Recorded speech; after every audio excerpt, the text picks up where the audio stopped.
Hello बच्चों, सबको पता है 27 अप्रैल शिफ्ट 1 में क्या हुआ। बहुत सारे क्वेश्चंस, अराउंड 20 क्वेश्चन अलग ऑप्शंस कोई और चैप्टर के, बहुत मिसमैच हुआ है, एक सॉफ्टवेयर बग हुआ है। राइट, इस पर सब ने एक्शन लिया है। काफ़ी बच्चों ने ईमेल भी किया, हमने भी किया। काफ़ी बच्चों ने ईमेल किया है सीईटी सेल को। इसके अलावा ट्विटर पे दिनेश सर ने ट्वीट किया, हमने रीट्वीट किया और सब बच्चों ने रीट्वीट किया है। और इसके अलावा हमने एक और स्टेप लिया था, आपले सरकार वाला। इसका रिप्लाई हम वेट कर रहे हैं, क्योंकि हमें पता है इस पे अथॉरिटीज को 24 आवर्स से 48 आवर्स में रिप्लाई देना ही होता है। जब भी इसका रिप्लाई आएगा, हमें कॉल आएगा, हम आपको बताएंगे कि क्या डिस्कशन हुआ है। लेकिन अभी ये सेम न्यूज, ये सेम जो बात है, ये न्यूज में भी आई है। लोकमत ने भी इसको कवर किया है। सीईटी मैथ पेपर मध्ये घोड़ निम्मे पड़ रहा है चुकी से, एकदम बराबर कवर किया इन्होंने, पूरा स्टोरी लिखा है जो भी हुआ है उसके बारे में। उसके अलावा टाइम्स ऑफ इंडिया ने भी इसको कवर किया है। MSCT exam some students claim dozens incorrect questions, पूरा क्लेम हुआ है। और पुणेकर न्यूज ने भी इसको कवर किया है, और पुणेकर न्यूज ने इसको थोड़ा अच्छे से कवर किया है, थोड़ी और यहाँ डिस्कशंस लिए हैं। तो इन्होंने कहा है according to multiple students and parents 20 to 25 questions were incorrect वगैरह वगैरह। Professor Dinesh Kumar from Mumbai tweeted approximately 20, जो ट्वीट है उनका वो भी बताया है। पेरेंट्स की भी बातें यहाँ पे शेयर की है, जो पेरेंट्स यहाँ बोल रहे थे, देखो काफी अच्छे से कवर किया है इन्होंने। तो according to the outcry, Anant Sabkar tweeted my daughter had prepared for 2 years only to find out that 20+ maths question had wrong options.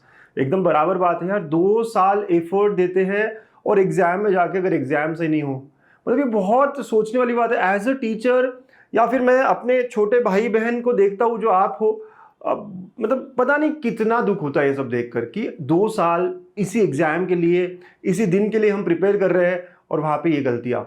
तो ये सारी बातें हैं। यहाँ पे और भी पेरेंट बोलते हैं। Ashok Kumar, another concern parent tweeted my daughter appeared for MST CT on 27 April shift 1, there were mistakes in at least 20 questions in maths. This serious issue needs urgent attention. Yes, बहुत जरूरी है। बट अब यहाँ पे जो रिप्लाई मिला है, ये इंपॉर्टेंट रिप्लाई है, ये मैं बताना चाह रहा था आपको। ये बहुत इंपॉर्टेंट है। When contacted Dilip B Sardesai, ये कमिश्नर है सीईटी सेल के, है ना। यस, ये सीईटी सेल के कमिश्नर है। तो जो पुणेकर न्यूज है ये कह रहा है, ये रिप्लाई पुणेकर न्यूज को मिला है जो मैं आज बताने जा रहा हूं आपको। Told the student will have facility of an objection tracker after some time to raise their concerns. कह रहे हैं, एक बार फिर पढ़ते हैं। The students will have facility of objection tracker after some time to raise their concerns. Sir का कहना अगर वो है कि आंसर की आने के बाद जो हम ऑब्जेक्शंस लेते हैं, वो ऑब्जेक्शन वाला मौका मिलेगा बच्चों को, तो यार ये एक्सेप्टेबल है क्या आप लोगों को? हर साल कुछ गलतियां होती है, हर साल हम ऑब्जेक्शन रेज करते हैं। अगर उसी तरीके से इस 20 क्वेश्चन को 1-2 होते हैं तो अलग बात है। वैसे तो 1-2 भी नहीं होने चाहिए। जब इतने सारे बच्चों का आप एग्जाम ले रहे हो, 8 लाख से 9 लाख बच्चे आप पे डिपेंडेंट है हर साल, एक भी क्वेश्चन क्यों गलत हो? क्यों ना इनका बार बार वेरिफिकेशन हो। 16 पेपर आपको बनाने हैं यार। हम लोग जब टेस्ट सीरीज बनाते हैं, हम इतनी बार चेक करते हैं, हम उसमें गलतियां नहीं होने देते हैं। और ये तो मतलब आपकी जिम्मेदारी तो बहुत ज्यादा बढ़ जाती है। तो अगर यहाँ पे एक भी गलती नहीं होनी चाहिए, लेकिन फिर भी 5-5, 4-4, 6-6 लास्ट ईयर पेपर में देखी हमने गलतियां, और उसमें हम मान लेते हैं कि चलो भाई हो गई गलती। हम किसी तरह खुद के मन को संभाल लेते हैं कि वो गलतियां हो गई, अब क्या करें। उसमें भी बच्चों का बहुत टाइम जाता है। हर साल देखते हैं हम, अच्छा बच्चा जो उसको ट्राई करता है उसका बहुत वहां पर टाइम और मोरल डाउन होता है। बट ठीक है, लेकिन 20 क्वेश्चन के लिए एक्सेप्टेबल है क्या सर? सर आप प्लीज अथॉरिटी की तरह मत सोचिए। मैं इन सर को यही कहूंगा कि आप अथॉरिटी की तरह मत सोचिए कि बस हमें करना है, इसका रिजल्ट लाना है और ये एग्जाम है, ये कंडक्ट करके खत्म करना है। आप प्लीज एक पिता की तरह सोचिए। आपने लास्ट टाइम में जब गलतियां हुई थी तो आपने बोला था, यही सारे स्टेटमेंट्स थे आप लोगों के, कि हम एक पिता की तरह, हम एक मतलब पेरेंट की तरह सोच रहे हैं और हम ये सारा चीज कर रहे हैं। जब लास्ट टाइम भी इश्यूज हुए थे ऑब्जेक्शंस को लेकर, नीट का भी हुआ था और उसके बाद एमएससी सीटी का भी कुछ हुआ था। तो प्लीज इस बार भी सोचिए, 20 गलतियों के लिए आप ऑब्जेक्शन ट्रैकर का हेल्प लेकर करेंगे ये नहीं। और यहाँ पे बहुत सारे बच्चे भी हैं जो बोनस मार्क के सपोर्ट में होंगे। पता नहीं आप कैसे सपोर्ट कर रहे हो। मुझे बोनस का सीन तो सही नहीं लगता। एज अ टीचर आप खुद सोचो यार, जो बच्चा पढ़ने वाला हो, नहीं पढ़ने वाला हो, उसे दिख रहा है कि क्वेश्चंस के ऑप्शन गलत है, वो कैसे अगले क्वेश्चन को ट्राई करेगा? एक क्वेश्चन, 2 क्वेश्चन मान लिया, लेकिन इतने सारे हो तो कैसे उसका मेंटेलिटी रहेगा कि मैं पेपर को सही तरीके से अप्रोच करूं? अब आप कहोगे सबके लिए सेम था। अरे सबके लिए सेम था, लेकिन यार ये बहुत डिफरेंट गेम है। आप पढ़ाई पे उसको जज करने वाले हो, आप ये ऐसी चीजों पे नहीं कि गलत हो गया तो फिर क्या अगला क्वेश्चन उसने किया या नहीं किया। I don't think this is a right और fair way of judging our students. ये सही नहीं होगा। देखो ना, और पेरेंट ने भी कहा है कि the fee to raise an objection is 1000 rupees. अगर 20 क्वेश्चन के लिए 20,000 पे करेंगे क्या बच्चे? ये भी बात बराबर है। पेमेंट वगैरह तो बात की बात है, राइट, ये भी बात बराबर है, लेकिन ये बात की बात है। मुझे लगता है ये जो तरीका होगा, अगर ऑब्जेक्शन रेज करने के बाद ये सब आप सॉल्व करने वाले हो, तो I don't feel this is a correct way sir, बिल्कुल भी नहीं। तो मैं इसलिए बहुत सारे पेरेंट्स जो मुंबई में रहते हैं, आप जाइए मुंबई में, आप इस जगह पर जाइए, ये है इनका CDSL और वहां पर लिख कर दीजिए, मैंने जो मेल दिया है वही लिख कर दीजिए, खुद के तरीके से लिख कर दीजिए कि this is not acceptable.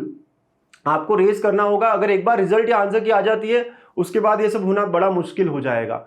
Authority के लिए बहुत डिफिकल्ट है कि पूरे 30,000 बच्चों के लिए महाराष्ट्र में एग्जाम को रिकंडक्ट करना वगैरह वगैरह, लेकिन अथॉरिटी का काम ही है ना, अगर कुछ गलती होती है तो उन्हें ठीक करनी पड़ेगी ना।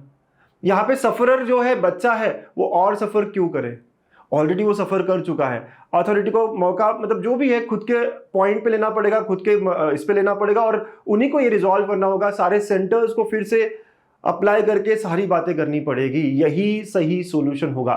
मेरा तो यही मानना है, मैं यही मानता हूँ। बहुत सारे बच्चों ने लास्ट वीडियो में कमेंट किया था, नहीं सर फिर से री एग्जाम हमें जाना पड़ेगा, हमारे इतने पैसे खर्च होंगे, हमारी इतना मेंटल। भाई साहब जाना पड़ेगा, ये सब तकलीफें बहुत कम है। 4 साल इंजीनियरिंग कहाँ से करोगे, वो बहुत इंपॉर्टेंट सीन है।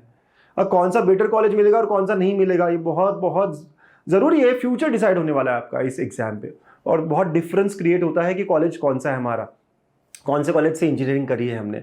तो ये एड्रेस है मुंबई में, जो भी लोग रहते हैं, आई वुड अर्ज कि आप जाओ वहाँ, लेटर लिख कर दो और पता करो, वहाँ पे स्टैंप लेकर आओ कि भाई हमने आपको दिया है, इसका रिजोल्यूशन कब मिलेगा। यू हैव टू डू, आपको करना पड़ेगा, आपको पहुंचना पड़ेगा, आपको काम करना पड़ेगा, ठीक है। और इतना ही नहीं, अब बच्चों बहुत सारे शिफ्ट्स में गलतियां हैं और हमेशा रहती है। देखो कई सारे बच्चों ने मैसेज किया है, सर 21 शिफ्ट 1 में लॉजिक के ऑप्शंस रॉन्ग थे, सर 20 शिफ्ट 1 में कुछ और, कुछ लाइन एंड प्लेन था, कुछ और था, sir appeared for MSD 26 shift 1 में भी सर कुछ गड़बड़ थी। तो अलग अलग शिफ्ट में होती है, हर बार होती है, और हमने बच्चों को प्रिपेयर भी करवाया था इस चीज के लिए कि 1-2 होती है, आप गलतियों को इग्नोर करना।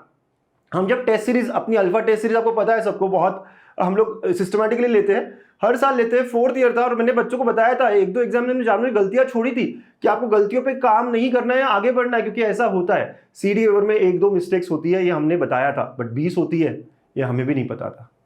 तो ये बहुत सारी मिस्टेक्स होती है, और मिस्टेक्स यहीं पे खत्म नहीं होती बच्चों, कई सारे सेंटर्स को भी सही करने की जरूरत है। कई सारे सेंटर्स में रफ शीट ही नहीं देते, कई सारे सेंटर में रफ शीट 2 पेज देते हैं। अरे बाबा मैथ्स का पेपर इतना बड़ा है, एक एक क्वेश्चन इतने लंबे लंबे सॉल्यूशंस है उनके, कैसे 2 रफ शीट्स में होगा? आप रफ शीट लेके जाने भी नहीं दोगे, सेंटर पे भी नहीं दोगे। कुछ तो फिक्स पैटर्न होना चाहिए, कुछ तो होना चाहिए कि हर बच्चे को रफ शीट मैक्सिमम इतनी मिलेगी, मिनिमम इतनी मिलेगी, कुछ तो होना चाहिए ना गाइडलाइंस। मैं CDSL को कहूंगा ये बहुत इंपॉर्टेंट इश्यूज है। अगर एक अच्छा बच्चा, पढ़ने वाला बच्चा, उसको सिर्फ रफ शीट ना मिलने की वजह से वो सॉल्व नहीं कर पाए, ये कहाँ का न्याय है? ये बिल्कुल फेयर नहीं है। इसके अलावा कितनी ज्यादा प्रॉब्लम्स है, कंप्यूटर्स का टर्न ऑफ होना और टर्न ऑन होना। कई सारे बच्चे मैसेज भेजते हैं हमें और हम उनको यही समझाते हैं अब क्या कर सकते हैं, क्या कर सकते हैं, मतलब उनका तो फ्यूचर गया ना। एक अच्छा बच्चा, एक पढ़ने वाला बच्चा, उसके साथ बार बार टर्न ऑफ टर्न ऑन होता है कंप्यूटर। अब आप कहोगे टाइमिंग वहीं से शुरू होता है, इन फ्लो तो टूट जाता है। अब जो सेव करके रखता है, जो क्वेश्चन वो आधा कर रहा होता है, वो तो चला गया। बहुत सारी बातें इसके बीच में। आप अगर इतनी बड़ी एग्जाम ले रहे हो तो आपको ये सारा ठीक करना पड़ेगा। आप 1000 रुपीज भी पे करते हैं हर बच्चा इन सब चीजों के लिए, तो ये सब चीजें आपको करनी होगी ठीक। मुझे नहीं पता यार कि ऐसा कैसे और कब तक चलेगा। देखो एक बच्चे ने इतना मैसेज लिखा है मुझे, और मुझे भी ये पढ़ के बहुत दुख हुआ था। ये क्या कहती है, बड़ा मैसेज है उसका, बट हम पढ़ेंगे और आप भी मुझे कमेंट करके बताना यार ये सही हो रहा है क्या और कैसे ठीक होगा ये सब। मैं मतलब क्या करूं, मुझे भी समझ नहीं आता कि कैसे मैं इसमें शामिल हूं और कैसे मैं इन लोगों का जो भी प्रॉब्लम्स हो रिजॉल्व करूं। क्या पता, मतलब बहुत छोटे लोग हैं हम, बहुत सिंपल लोग हैं हम बस ईमानदारी से काम करना जानते हैं, बट ये सारी चीज़ें सही होनी चाहिए। बहुत दुख होता है सब देखकर, बहुत मतलब हमारी टेस्ट सीरीज में अगर एक गलती होती है तो हमें दिन भर, मतलब मुझे तो दिन भर चैन नहीं आता कि ये मिस्टेक कैसे हुई है, और ये नहीं होनी चाहिए मिस्टेक्स। हम एजुकेशन में हैं और हमको चीज़ें सही रखनी पड़ेगी। तो ये क्या कहती है, अनुष्का है इसका नाम, मेरी बैच की students had purchase your right angle and practised all the PYQs from as per instruction sir. Beta 4.0 से भी किया है। चलिए बातें, तो sir I am a student of, okay ये सब है, ओके सर। ये सारी बातें बता रही कि मेरे आपके साथ वगैरह वगैरह, ठीक है। My score was in 120 and 130 जो भी टेस्ट दे रही थी। Sir I was having my MSTCT exam on 20th April second shift. My centre was Siyagarh institute of science and technology Nare, Siyagarh institute Nare का था इसका। This centre proved highly ineffective and unmanageable problems I faced. अब problems क्या क्या है मैं पढ़ेंगे बेटा, 2 मिनट का पेशेंस रखिए, बहुत इंपॉर्टेंट है ये सारे। There was no light in the exam hall after starting the paper which has resulted in my PC being off for approximately 5 to 7 minutes। ठीक है, तो ये सबके साथ हुआ होगा, आप ऐसे ही कहोगे, ठीक है। आगे, the second time again the light went off and the PC was hung। PC hang हो जाता है। There was no proper net connection, again the screen went off. All together 3 times my PC was off। This was all the thing of my first session like the PC physics chemistry का part है। Sir I thought this I thought this all didn't hamper my time, okay, I know, है ना, इसकी वजह से मेरा time नहीं गया, but then too this was pressurizing me। I was then too trying to keep myself very calm। देखो इतना सब हुआ, 3-4 बार बंद चालू हुआ, मुझे पता है टाइम नहीं मेरा वेस्ट हुआ, लेकिन फिर भी मैं प्रेशराइज फील कर रही थी, मैं फिर भी काम खुद को कर रही थी। But then in my math session almost is my last half an hour, my desktop colour turn dark pink, for which was making me difficult to identify between my marked for review questions answer and even at times ठीक है, even at times reading the small fonts that were printed in the questions I was already pressured। मतलब dark pink हो गया और उसके अंदर जो review किया है, मार्क फॉर रिव्यू किया, वो भी नहीं दिख रहा। ये सारी चीजें हो रही है, वो डेस्कटॉप पे इस तरह कलर वलर हो गया है, and this made me huge waste of my time। Although this problem of mine was known to the invigilator, but they didn't put any efforts to make it fine for me। Invigilator को पता था, लेकिन वो क्या कर सकते थे, उन्होंने कुछ किया भी नहीं, बोल रहे। Apart from this sir there was no invigilator in the exam hall to supply the extra sheets during the math session which was again a waste of time. अब बताओ, शीट नहीं प्रोवाइड करने के लिए कोई है, कोई लैब का कंप्यूटर में इस तरह की चीजें हो रही है, कैसा वो बच्चा, कैसा क्या होगा अनुष्का ने पेपर अपना 2 साल मेहनत करते हैं, 2 साल दिन रात अपना देते हैं, कितना एफर्ट देते हैं, कितना प्रेशर, और ये एग्जाम में अगर ये सब हो जाए, मुझे नहीं पता मतलब क्या होना चाहिए। मे बी पता नहीं, कभी कभी लगता है यार हमें दे दो, हम MSTCT के एग्जाम को अच्छे से कंडक्ट कर लेंगे, बट ठीक है, अब क्या बोले, है ना। All this facts in the exam paper made me very panic stricken and I really couldn't execute my best in the paper, though I worked very hard to not looking into this matter। I had worked very hard for it, sir। I had also analyzed the 19th shift as well as your marathon lectures and they were beneficial for me, sir। But now I am sure that I won't score well in my exam। I also mailed the CET cell regarding this, but no reply from them, from their end, sir। I wish you to guide me now। What can I do? I had worked very hard, sir, I promise, but all my efforts were in vain। Please can you help me out with this, sir। अब बताओ मैं कैसे help करूँ। मैं मतलब हम CET cell को mail भेज सकते हैं, लेकिन वहाँ से रिप्लाई नहीं आता।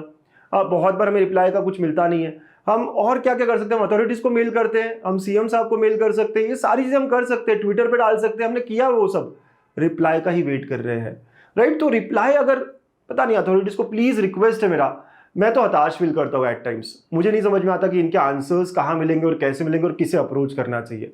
लेकिन मैं रिक्वेस्ट करूँगा अथॉरिटीज़ को कि ये सारे इश्यूज अगले साल के बैच के बच्चों को ना आए। अब मुझे पता है यहाँ पर शायद आप यही कहोगे कि आप एक एक का क्या क्या करें, लेकिन यहाँ चेक पहले होना चाहिए कि सेंटर्स पे सारे कंप्यूटर्स ठीक है क्या, सारी चीज़ें सही है क्या, हमारे पेपर्स भी जो होते हैं एग्जाम के वो 10-10 बार चेक होने चाहिए, सारे सोल्यूशन होने चाहिए उसके वीडियो के, क्योंकि वीडियो सोल्यूशन अगर पहले ही शूट हो जाते हैं तो उसमें गलतियां पता चल जाती है। हम लोग भी जब टेस्ट सीरीज करते हैं बनाते हैं तो हम पहले वीडियो सोल्यूशन चेक करते हैं, शूट करते हैं, ताकि उसमें कोई गलती हो तो हम सॉल्व करते करते पकड़ लेते हैं और फिर क्वेश्चंस को चेंज करते हैं। ये सारी चीज़ें हम कर सकते हैं और हमें करना चाहिए। तो प्लीज़ रिक्वेस्ट है, ये जो 27 अप्रैल शिफ्ट 1 का हुआ है ना, इसका प्लीज़ प्लीज़ प्लीज़ कुछ तो सोल्यूशन निकालो और अच्छा सोल्यूशन निकालो, और वो है री एग्जाम का। बहुत सारे बच्चे मुझसे यहाँ पे सहमत नहीं है क्योंकि उन्हें डर लगता है फिर से एग्जाम होगा, ये होगा। फिजिक्स केमिस्ट्री का मुझे नहीं लगता कि री एग्जाम होना चाहिए, वहाँ कोई गड़बड़ नहीं हुई है, लेकिन सिर्फ मैथ्स का भी री एग्जाम किया जा सकता है। यही मुझे लगता है, ज़्यादा प्रेशर और बच्चों को देने की जरूरत नहीं होगी कि फिजिक्स केमिस्ट्री फिर से कराओ, ऐसा मेरा मन कहता है। पता नहीं आप क्या समझते हो और क्या कहते हो, आप भी अपना कमेंट करके मुझे बताओ कि आपका क्या इस पे विचार है। बहुत सारे बच्चे बोनस बोनस बोनस करेंगे, लेकिन 20 क्वेश्चन बोनस मुझे तो एज अ टीचर एक्सेप्टेबल नहीं है। ठीक है, देखते क्या क्या और रिप्लाई आता है आगे वाले दिनों में, होता क्या है। बट हम सब मिलकर इसको थोड़ा और रेस करते हैं, सारी अथॉरिटीज तक पहुंचते हैं, ट्विटर, मेल, आप सरकार, जहां जहां आप डाल सकते हो करो प्लीज। ओके। टेक केयर और आगे भी बात करते रहेंगे। बाय।